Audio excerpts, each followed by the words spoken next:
right, so Halloween's coming up. Yeah. Costumes, candy, the whole bit. But we were thinking, what if we dug a little deeper this year? Deeper. Yeah, like way back. Turns out, Halloween, it's got this whole backstory. It's connected to this ancient Celtic festival, Samhain. Ah, Samhain, over 2,000 years old, that tradition. No kidding. They celebrated it as their New Year's Eve, apparently. It was a big deal for the Celts, yeah, especially in Ireland and Scotland. See, that's what throws me. New Year's, but at the end of October, when everything's getting colder and darker.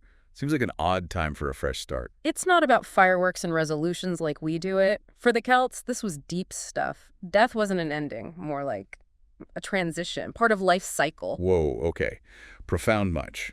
So instead of partying, they were having, what, bonfires and rituals? You could say that, but these weren't your backyard bonfires. They believed that on Samhain, the line between, well, us and them, the living and the dead, it got blurry. Blurry how? Almost transparent. The veil between worlds, they called it.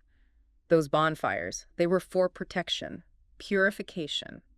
Like warding off evil spirits kind of thing? Yeah. Or was it more about like respecting those who'd passed? Both, really. They left offerings of food, too, not just to appease any potentially malevolent spirits hanging around, but to welcome their loved ones who might be passing through. Right. So they really thought those worlds overlapped during Samhain. This wasn't just like lighting a candle and hoping for the best. This was deep-seated in their culture. Oh, absolutely. And it wasn't just bonfires and offerings either. Divination was huge. Divination, like trying to tell the future. Exactly. Tapping into that thin veil, you see. Think tarot cards, but way more ancient. Wow. So while we're out here carving pumpkins and binging on candy, they were communing with spirits, trying to predict the future. Talk about a different vibe. It does make you think, doesn't it? And, it's funny, we might not be leaving out food for ghosts anymore. Probably for the best. Right, but some of those ancient traditions, they're still with us. Echoes of Samhain in our modern Halloween. Wait, really? Like what? Tell me more. This is where it gets interesting. Well, take the jack-o'-lantern. Today we carve pumpkins, right? But originally, they used turnips. Turnips? Seriously? Yep. The Celts carved them as lanterns, meant to guide lost souls during Samhain. Get out! You're saying those spooky faces we carve, it's all about helping spirits find their way. That's way cooler than I thought. And a little creepy, not gonna lie. It is fascinating how these things stick around. And it's not just the jack-o'-lanterns. Think about it. We might not build bonfires anymore, but lighting a candle for someone we've lost, that carries that same sentiment, honoring those who've passed. Okay, no doubt about it. This whole Samhain thing, it's got me looking at Halloween a little differently now. It's like there's this whole other layer, It's amazing what you find when you start digging into these old traditions. And it wasn't all, spooky spirits and trying to see the future during Samhain. Oh, there was more. Lay it on me. Oh, don't forget, it was also the end of the harvest season for the Celts. Right. Time to celebrate all the good stuff from the past year and prepare for the lean times ahead. So, like a harvest festival, but with a side of spooky, I can dig it. What else did they do besides the whole bonfire thing? Feasting was big. Huge part of the celebration. Family, friends, sharing stories, enjoying the fruits of their labor, literally. I'm talking massive spreads of food, freshly harvested, probably some good ale flowing. Now that's my kind of party. Food, friends, firelight. There's something so, primal about it. It's that human need to connect, Right. right? To celebrate, to honor those cycles of life and death, rebirth. And it went beyond just the physical world, too. What do you mean? Well, think about it. Samhain, the veil is thin. Right. Yeah, right. Powerful time for introspection, spiritual reflection, looking inward as much as outward. So while we're busy stuffing our faces with candy corn, they're, meditating on the meaning of life. Huh. Maybe we're doing Halloween wrong. How would someone even, tap into that side of Samhain today? You don't need much. Just take some quiet time, reflect on the year gone by, the ups, the downs, what you learned. What do you want to bring with you into the new year? What are you ready to let go of? Okay, yeah, that's actually really powerful stuff, no matter what time of year it is.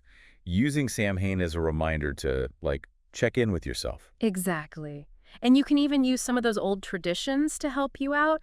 Light a candle, set up a little altar with things that are meaningful to you. Write down your thoughts, feelings. I like it. Taking these old practices and making them your own. So we're talking less about, spooky costumes and trick-or-treating, more about connecting with something bigger. You got it. And that connection, it's not just about personal reflection either. Remember, Samhain, the veil between the living and the dead.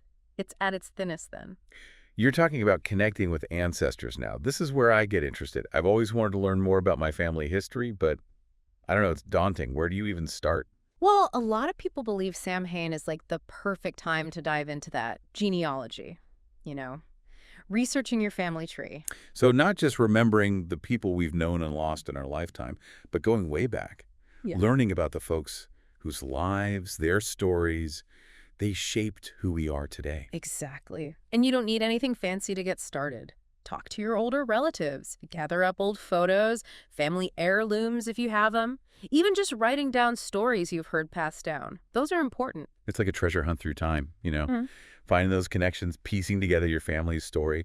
I mean, those ancestry websites, they're cool and all, but something about hearing those stories from family, holding those old pictures, Mhm. there's just nothing like it. It's real, tangible. You can feel that connection to the past. And even if you don't have a lot to go on, you can still tap into that ancestral energy during Samhain. Okay, now I'm curious. How do you even do that? Connect with ancestors when you don't know their names or anything? Start with intention.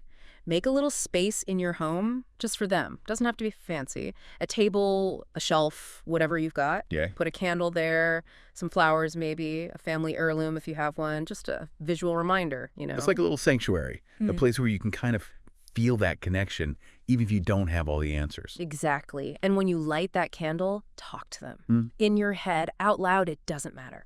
Thank them for their strength, their resilience, for the sacrifices they made so you could have the life you have today. You can even ask for their guidance, their support when you're struggling. Wow. I never thought about it like that. Actually thanking them Hmm. for paving the way, even if we don't know the specifics. Gratitude. It's powerful, recognizing that we're not just these isolated individuals. We're part of something bigger, a whole line of lives stretching way back. It's kind of humbling when you think about it like that. And empowering too. We carry their strength, their wisdom inside us. Right. And it's not just about us receiving their guidance. It's about keeping their memory alive, sharing your stories. Like we were talking about before, even if it's just bits and pieces. I bet those stories, they hit different when you see them through the lens of Samhain, as a way to honor those who came before. It's all connected, keeping that thread going. And you never know, you might find you've got more in common with those long-gone relatives than you thought. Maybe you inherited your great-grandmother's green thumb or your grandpa's way with words. Like those hidden talents, those passions, they're echoes of the past coming back around generations later. Man, this whole conversation, it's giving me chills. Halloween, it's not just about the costumes and the candy, is it? It's about tapping into something bigger. That whole cycle of life, death, remembrance. You got it. The veil is thin between those worlds, a chance to remember, to honor, and yeah, maybe even to catch a glimpse of what lies beyond. So this Samhain, as the days get shorter and the nights get longer, take some time to reflect, to remember. Light a candle, share a story, connect with those who came before you. You might be surprised at what you find.